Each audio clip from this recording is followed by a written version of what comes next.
શું તમારા પગમાં વારંવાર ઝણઝણાટ થાય છે અથવા ચાલતી વખતે એડીઓમાં દુખાવો અનુભવાય છે? શું તમે અથવા તમારા ઘરમાં કોઈ વ્યક્તિ વર્ષોથી સાંધાના દુખાવા, કમરના દુખાવા અથવા ઘૂંટણના દુખાવાથી પરેશાન છે? જો હા, તો આજનો આ વિડીયો તમારા માટે ખૂબ જ ખાસ બનવાનો છે. જરા વિચારો, આપણા શરીરમાં હજારો નસોનું એક ખૂબ મોટું નેટવર્ક છે. જો તેમાં ક્યાંય પણ કોઈ અવરોધ આવી જાય તો તે જગ્યાએ લોહીનો પ્રવાહ ઓછો થઈ જાય છે અને આ જ બની જાય છે દુખાવો, ઝણઝણાટ અને બેચેની જેવી સમસ્યાઓનું સાચું કારણ. આજે હું તમને એવો એક સરળ અને આરામદાયક ઘરગથ્થુ ઉપાય જણાવીશ જે નસોમાં થયેલા અવરોધને દૂર કરવામાં અને આ સમસ્યાને મૂળમાંથી દૂર કરવામાં તમારી ખૂબ જ મદદ કરશે. તો જો તમને પગમાં ઝણઝણાટ, હળવી બળતરા અથવા શૂન્યપણું રહેતું હોય જે બેસવાથી અથવા ચાલવાથી વધી જાય છે, અથવા તમે ઓફિસમાં લાંબા સમય સુધી એક જ જગ્યાએ બેસી રહો છો જેના કારણે તમારા પગમાં ભારેપણું, સોજો અથવા ખેંચાણ જેવું લાગે છે, અથવા તમારી ટાંગોની એડીઓ એટલે કે કાફ મસલ્સમાં રાત્રે ખેંચાણ આવવા લાગે છે, અથવા ઠંડીની ઋતુમાં તમારા પગ ખૂબ જ ઠંડા અનુભવાય છે, તો આજનો આ ઉપાય તમારે જરૂર અજમાવવો જોઈએ. નમસ્કાર મિત્રો, રાધે રાધે. સ્વાગત છે તમારી પોતાની ચેનલ આરોગ્ય સંપદા પર. આ ઉપાય તમને આ બધી જ સમસ્યાઓમાં ઘણી મદદ કરશે અને સંપૂર્ણપણે કુદરતી છે. તેની કોઈ આડઅસર નથી. તેથી આજનો આ વિડીયો પૂરો જુઓ અને આ ઉપાય જરૂર અજમાવો. હું તમને ખાતરી આપું છું કે તેનાથી તમને જરૂર ફાયદો થશે. મિત્રો, આજકાલની જીવનશૈલી જ આ સમસ્યાનું સૌથી મોટું કારણ છે. કલાકો સુધી એક જ જગ્યાએ બેસી રહેવું, તે પણ ખોટી રીતે બેસવું, તેની સાથે તણાવ અને ઉપરથી બિનઆરોગ્યપ્રદ આહાર જે આપણા જીવનનો એક અભિન્ન ભાગ બની ગયો છે. આ બધી વસ્તુઓ આપણા લોહીના પરિભ્રમણને ખૂબ જ ખરાબ રીતે અસર કરે છે અને જ્યારે આપણા શરીરના તમામ ભાગોમાં લોહીનો પ્રવાહ યોગ્ય રીતે પહોંચી શકતો નથી ત્યારે ત્યાંની નસો અને માંસપેશીઓને ઓક્સિજન અને પોષણ ઓછું મળે છે અને તેના કારણે જ ઝણઝણાટ, બળતરા અને દુખાવા જેવી સમસ્યાઓ શરૂ થાય છે. આ દુખાવાને નિયંત્રિત કરવા માટે ઘણીવાર લોકો મોંઘી પેઇનકિલર દવાઓ લેવાનું શરૂ કરે છે, પરંતુ આ દવાઓ તમને માત્ર થોડા સમય માટે જ રાહત આપે છે. સમસ્યાનું સાચું કારણ એટલે કે નબળું રક્ત પરિભ્રમણ અને નસોને આરામ આપવાના મામલે તેની કોઈ અસર થતી નથી. મિત્રો, આ સમસ્યાનો એક સરળ અને કુદરતી ઉપાય છે જે તમે તમારા ઘરમાં જ તૈયાર કરી શકો છો. તેના માટે તમને માત્ર 2 વસ્તુઓની જરૂર પડશે. પહેલી છે કપૂર અને બીજી વસ્તુ છે લીંબુ. હા, આ 2 સામાન્ય વસ્તુઓથી આ ઉપાય તૈયાર થાય છે અને તમને ખૂબ જ અદ્ભુત પરિણામ આપે છે. મિત્રો, કપૂર લેતી વખતે એક વાતનું ખાસ ધ્યાન રાખજો કે તમારે કૃત્રિમ અથવા ફેક્ટરીમાં બનેલી કપૂરની ગોળીઓનો ઉપયોગ કરવાનો નથી. તેના બદલે કુદરતી કપૂર, જેને ભીમસેની કપૂર પણ કહેવામાં આવે છે, તેનો ઉપયોગ કરવાનો છે. કારણ કે તેમાં એવા ઔષધીય ગુણ હોય છે જે રક્ત પરિભ્રમણને સુધારે છે, નસોને શાંત કરે છે અને માંસપેશીઓને આરામ આપે છે. મિત્રો, તમે અમારો આ વિડીયો ક્યાંથી જોઈ રહ્યા છો કમેન્ટમાં જરૂર જણાવો. સાથે જય શ્રી કૃષ્ણ પણ લખજો.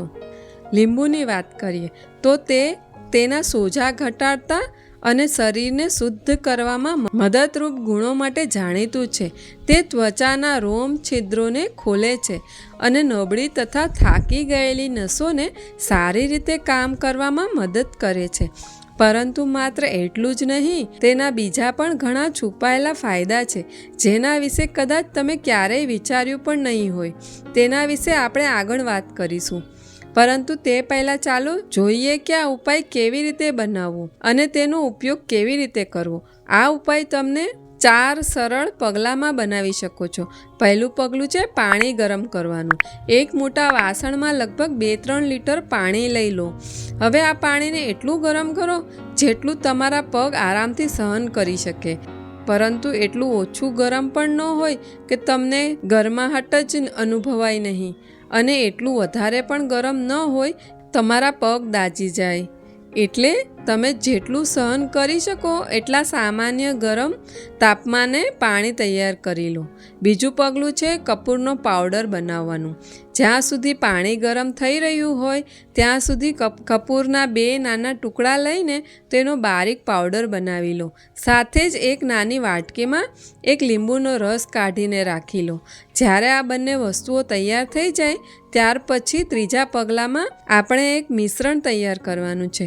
ગરમ પાણીને એક મોટા ટબ અથવા બાલ્ટીમાં રેડી દેવાનું છે, જેમાં તમારા બંને પગ આરામથી ડૂબી શકે. ત્યારબાદ તમે જે કપૂરનો પાવડર બનાવ્યો હતો અને જે લીંબુનો રસ કાઢ્યો હતો તે બંને વસ્તુઓ આ પાણીમાં સારી રીતે ભેળવી દો. બસ મિત્રો, તમારું શક્તિશાળી નસોને આરામ આપતું દ્રાવણ તૈયાર છે. તમારા પગને 5 થી 7 મિનિટ સુધી આ પાણીમાં ડૂબાડીને રાખો અને આરામ કરો. જ્યારે તમે તમારા પગ પાણીમાં મૂકશો ત્યારે તમને એક અજીબ પ્રકારનો અનુભવ થશે, જાણે તમારા પગમાં હળવો કરંટ લાગી રહ્યો હોય એવું લાગશે. ગભરાશો નહીં. આ એ વાતનો સંકેત છે કે આ ઉપાય કામ કરી રહ્યો છે અને તમારી નસોને ખોલીને રક્ત પ્રવાહ સુધારી રહ્યો છે.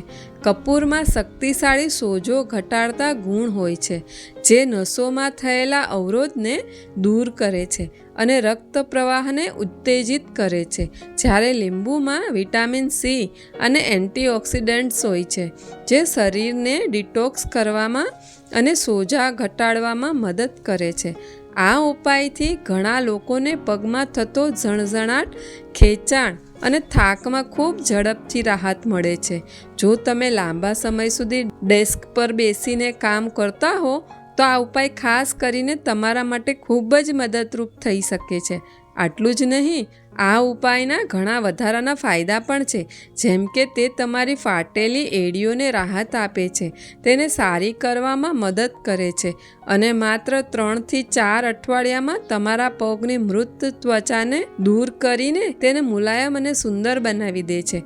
મિત્રો, આ ઉપાયને માત્ર 5 દિવસ સુધી દરરોજ રાત્રે સૂતા પહેલાં અજમાવીને જુઓ.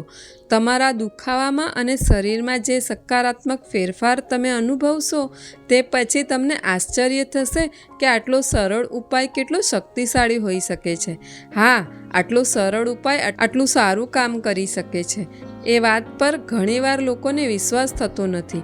હજારો રૂપિયાની દવાઓ કરતાં વધુ સારું એ છે તમે 5 રૂપિયાનો આ ઘરગથ્થુ અને કુદરતી ઉપાય એકવાર જરૂર અજમાવી જુઓ. તેનું પરિણામ મને કમેન્ટમાં જરૂર જણાવજો, જેથી લોકોને તેના સાચા ફાયદા વિશે ખબર પડી શકે અને બીજા લોકો પણ તેનો ઉપયોગ કરવા માટે પ્રેરિત થઈ શકે. અને જો તમને આજની આ માહિતી સારી લાગી હોય અથવા આ નાનો વિડીયો તમારા કોઈ કામ આવ્યો હોય તો તેને લાઈક કરીને જજો. તમારા મિત્રો અને પરિવારજનો સાથે જરૂર શેર કરજો, જેથી જેમને આવી પ્રકારની સમસ્યા છે તેઓ પણ તેનો લાભ લઈ શકે.